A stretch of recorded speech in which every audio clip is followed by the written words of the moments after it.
I want you to stop working for free. If you're tired of getting ghosted on proposals, the endless follow ups, and we'll think about it as a response, there's a better way. The top agencies aren't sending proposals. They're getting paid to pitch and close bigger deals way faster. I want you to grab this free resource I just put together at agencymastery360.com/strategy. That's agencymastery360.com/strategy, and you'll learn how to flip the script if you want to get paid for your expertise instead of giving it away for free.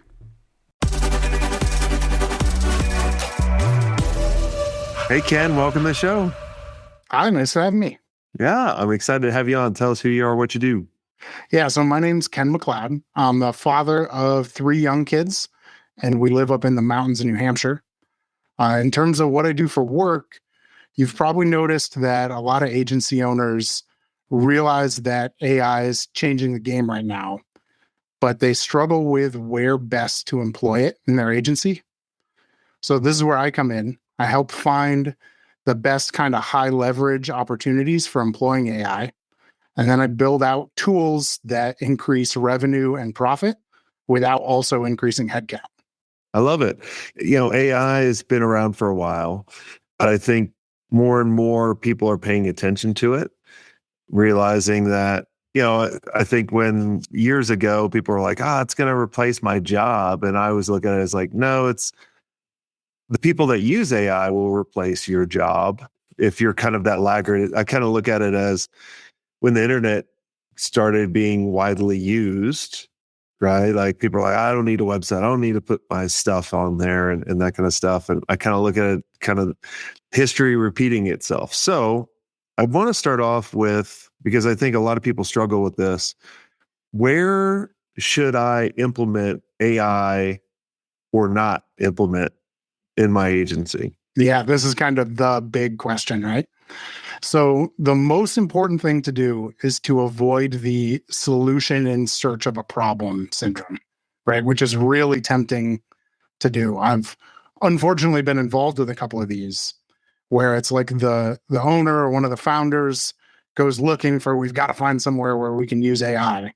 And they see some task that they think is a good fit for AI, based on usually their use with ChatGPT or something like that. And then they go, that's the project. Go build it out. That can be AI-ified. A lot of times without a lot of strategic thought about the project or without talking to the people actually doing the task day to day. And this is a recipe for winding up with a tool that either isn't that valuable to the business or maybe doesn't get used because it's meeting some resistance from the people who actually do that task every day. The real way to look at it is to start from the business side and then find the place to apply AI. So I like to use the theory of constraints here, where you start with thinking, is my agency supply constrained or demand constrained? And you probably know that already off the top of your head. But if you don't, a good rule of thumb is if a fairy godmother came through the door and waved her magic wand and doubled your number of customers today, would that be a good thing? Or would that go, holy crap, something broke? Right? So if that's a good thing, then really you're demand constrained and you need to generate more demand. If that fairy godmother waving her wand would break something, then you're supply constrained. And that thing that would break is a perfect opportunity for what your project ought to be, because that's telling you right where the bottleneck is in your operations. So if you can loosen up that bottleneck, increase the size of the pipe there, now you can flow more water and therefore money through the pipe. I like how you broke that out because, you remember kind of the .bomb era, right? Like you put a .com on it, same thing happening with AI right now. Yes, a great analogy. That's how Nate really came up with the Ask Quick.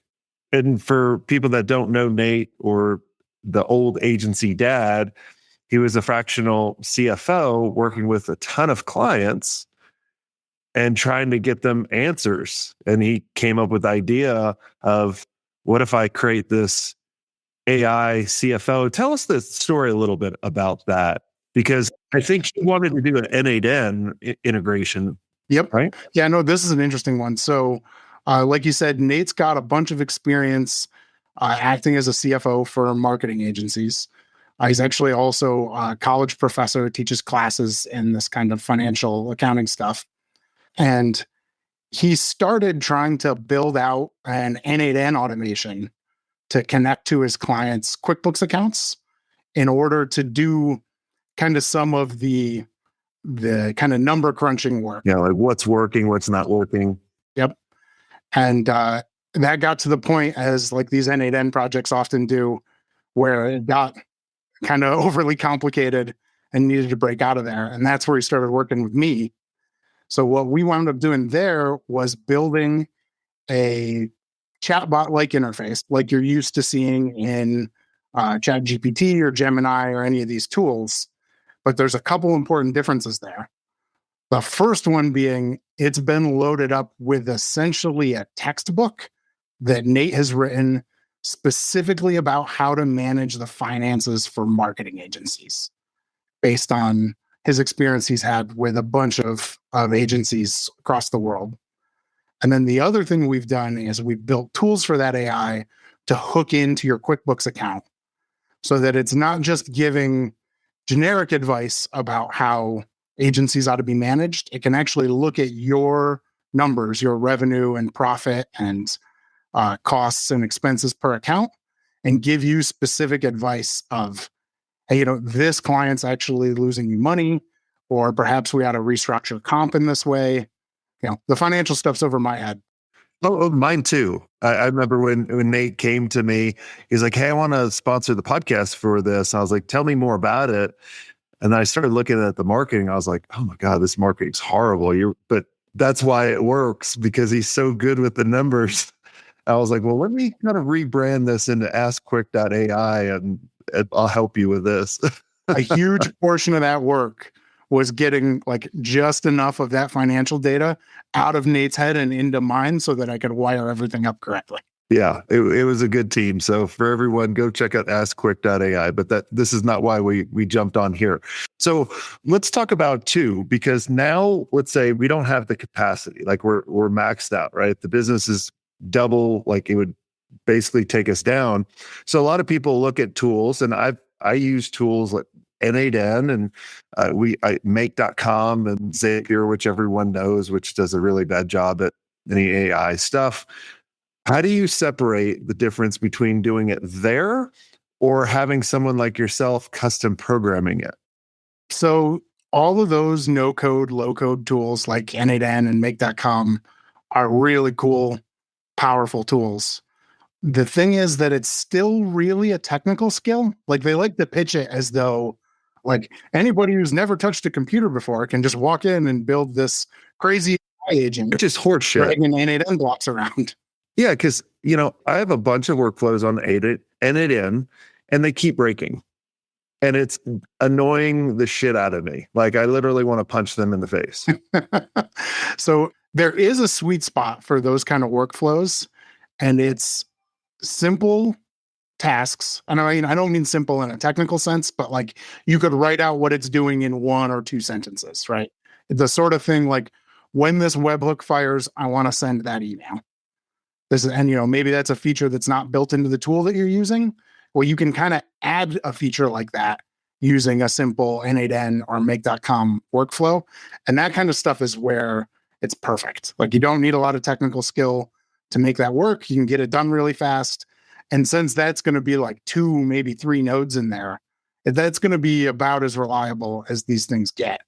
The stuff where people wind up shooting themselves in the foot, and it's okay because you usually don't have a huge investment in these things, but where that number of nodes starts growing and it gets more and more complex. And like you're saying, it's breaking constantly, or you're spending hours researching how to try to get it to do this one thing connecting with your email provider. And a lot of times when I see that, I've worked with these systems before, I get super frustrated because I know if I could just write the code, I can do that in like 1 line or 2 lines. This would be over in 30 seconds. So it's not at all that there's no use for those tools. And basically, if you're sitting there thinking, I think I know how to build this in N8N, I could just do that, then you probably should. It's where you go like, yeah, I have no clue how to build this out in N8N, or you got to go on a 2 hour long Google and YouTube adventure to figure out how to do it. Then that should start putting your radar up that maybe this is a better solution for custom code.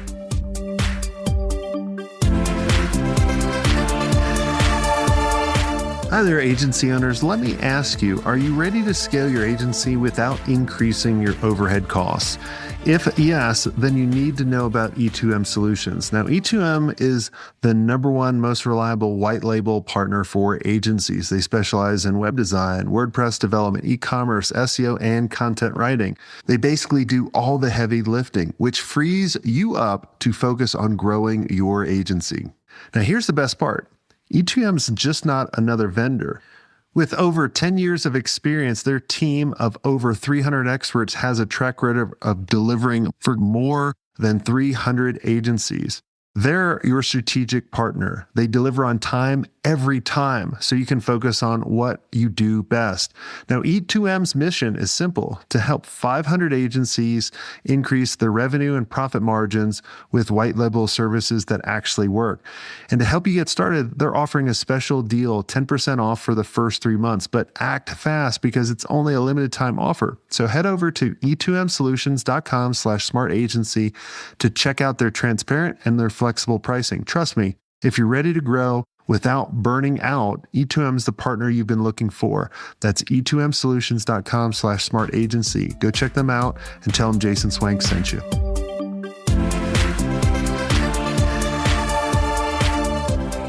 I've fallen trap to this. Like, I'll go on YouTube and I'll see a video, and the video will be like a whole complete sales agent on N8N. There's like 800 nodes in the YouTube thumbnail. And this guy that's doing this is probably like 18 years old, and I'll leave it at that.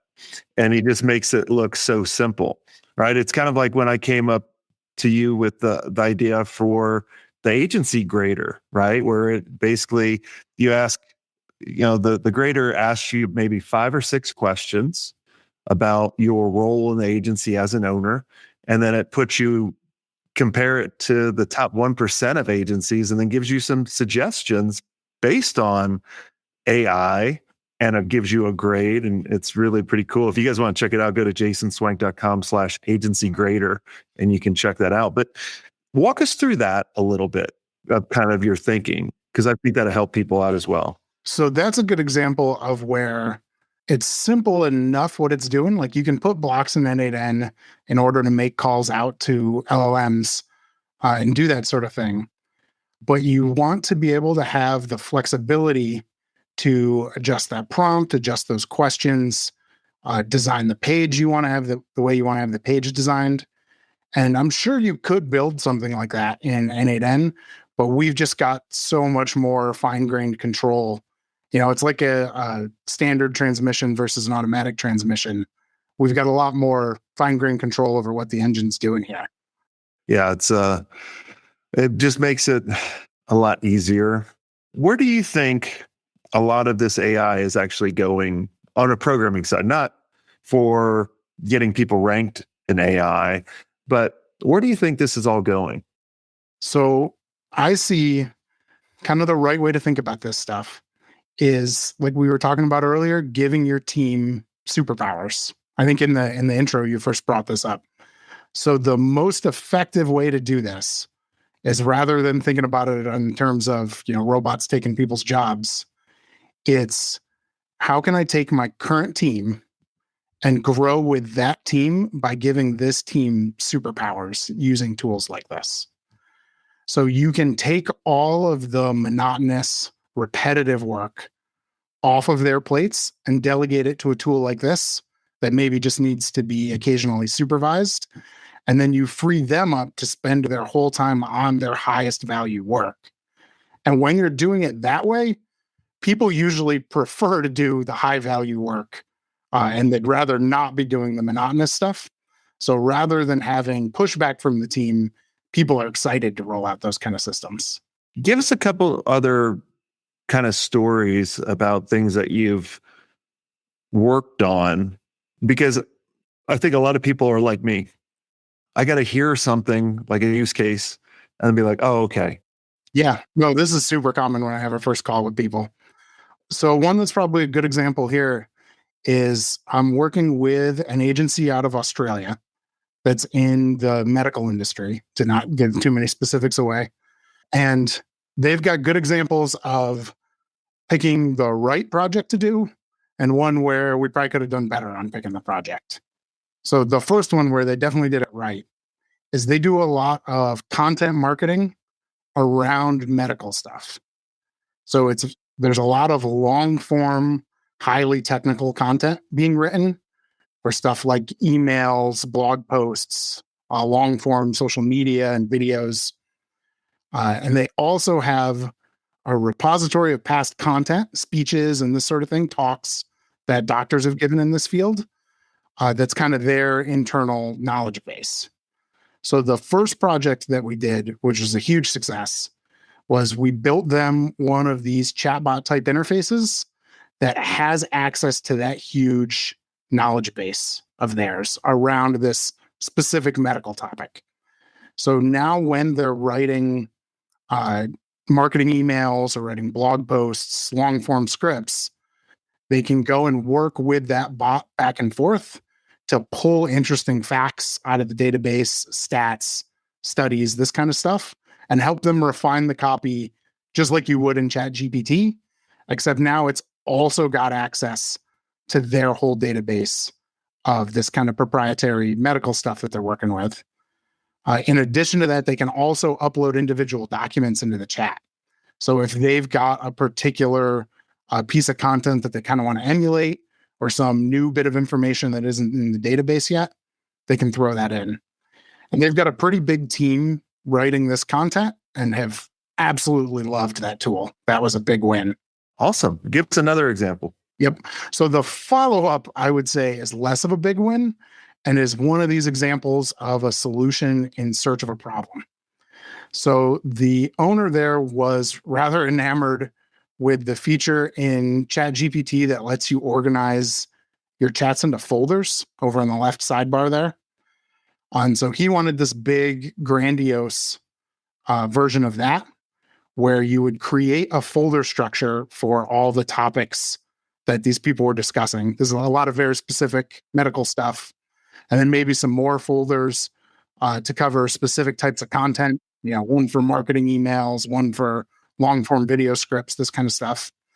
And then as each chat evolved, the AI would look at it and drop it into this nested folder structure in the correct place. You know, and it's not just one level of categories. It's like a file system in a computer. You can have subfolders, subfolders, and subfolders. So you're starting to see how complicated an intricate system got. And so then his thinking is, if you want to find a previous chat with some information on topic XYZ, you could just drill down folder X, folder Y, folder Z, and go see the chats like that. So this system has been rolled out for over a month now. And I recently went in there to change something else and looked at the folder system. And nobody on the team, including the owner, has made any folders in there yet. Really? The test setup worked, but then we cleared out the test setup. And when I talked to them about it, it was like, yeah, well, it generates new responses really quick. So if you want to know about topic XYZ, just hit new chat topic XYZ and it gives you what you're looking for. So like, why it's not worth spending the time categorizing everything in this intricate folder structure. So it's a great example of had a solution in mind, went looking for a problem for it versus attacking. You know, if we would have gone and talked to the copywriters, not one of them would have said something like, what I really need is organization for these chats. Yeah. It's kind of what I saw in the very beginning as well, right? Like people are like, I got to use it, especially if I'm trying to build, you know, my business up and sell it one day. Like if I can put tech to it or AI to it, it's going to increase my multiple. Yeah, we'll trick them into thinking it's a software company. Yeah, no, it's not. So Is there any other examples that you think would be good for the audience to listen in? Be like, maybe get some ideas. Yeah. So there's another great one. I'm seeing this overall trend, and actually your agency survey here is another good example of this, where it's the sort of thing that a few years ago we might have done with code. We might have said if they gave this sequence of answers, then show them this report. If they gave that sequence of answers, show them that report. You can imagine hard coding out a bunch of if statements to do that. And there's a lot of business logic like that, obviously. But now there's a lot of situations where we can replace that big chunk of nasty code with an AI prompt. And there's a trade-off here because the AI prompt is certainly less reliable than... Yeah, you can't control it. We don't want to do something like this when we're like moving bank account statements around. Mm-hmm. But if it's a situation where it's low risk enough that we can do that, this means that if it's the sort of thing that's going to change regularly, then it can be changed without having to employ a developer, because you don't need to go in and change code. You just change the prompt as though there was a human teammate doing this, and you're writing them an email to, hey, we used to do XYZ, now let's do it ABC, and just in English, and then the system starts behaving that way. So there's another group that I worked with down in Tennessee who their play, again, not to get too specific here, it's essentially an arbitrage play where they get a high volume of deals coming through, and they know certain ones will be profitable for them to grab and others won't be. And we're on the order of like hundreds a day. So previously they had people sitting there looking at these deals coming through and trying to grab the ones that looked like they were going to be profitable. And that was working okay. But this is the sort of thing where speed to lead matters. And if you don't move on it quick enough, the opportunity's gone. So essentially they were having a lot of profitable opportunities fall off the side of the plate because that human system wasn't reacting to them fast enough. Speed is everything. And also, when we were coming up with Agency Grader, and I think this is for a lot of agencies and probably a lot of businesses that agencies are helping out. No one wants to jump into a course anymore. No one wants to watch a video of someone talking for 40 minutes with like 5 minutes of actual good content, if that. And so when I came to you with the Agency Grader, I was like, look, here are the most important questions. And that's what I really liked that you did was you credited dynamically so I can change the questions later on. I said, here are the questions and here are kind of the different options I want them to select from. And then let's put this in an OpenA model based on like our methodology of the top 1% of agency owners and give them a grade, but then also give them what they need to go do.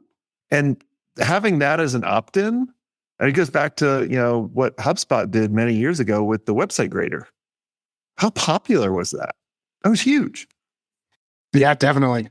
The idea, like none of us even Google search anymore, right? Practically. I saw a stat the other day that worldwide Google traffic was down 40%.